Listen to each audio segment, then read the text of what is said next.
করছো? এই যে বাজার থেকে এলাম, অনেক রাত হয়ে গেছে, এখন রান্না বসাবো। এদিকে আসো, দেখো কি এনেছি। তোমাদের তো দেখালাম বাজারে গিয়েছিলাম, আর দেখো বাজার থেকে কি এনেছি। যা দেখিয়েছি তাই এনেছি। তো এখানে আছে হাঁসের মাংস, অনেক মাংস হয়েছে গো। গিয়েছিলাম ইলিশ কিনতে, ভাবলাম ইলিশ খাই একটা, 1200-900।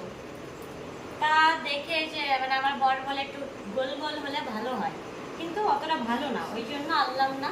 তাই হাঁসের মাংস নিয়ে এলাম। আর যা দাম, এর থেকে খাসি খাওয়া অনেক ভালো, ইলিশের যা দাম। তাই হাঁস নিয়ে এলাম, আর রবিবারে খাসি খাবো। তো এখন ফটাফট করে রান্না করি, কিন্তু অনেক মাংস হয়েছে। আমরা মাত্র 3 জন মানুষ, তো একটু পরিষ্কার করে নিই, তারপর রান্নাটা বসিয়ে দিই।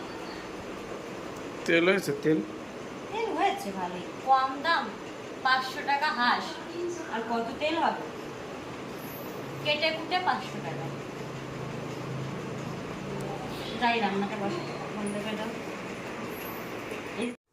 ও বাবা, পুরো গরম গরম নামিয়েছে, আজকে অনেক লেট হয়ে গেছে। দেখো গোটা রসুন, আলু,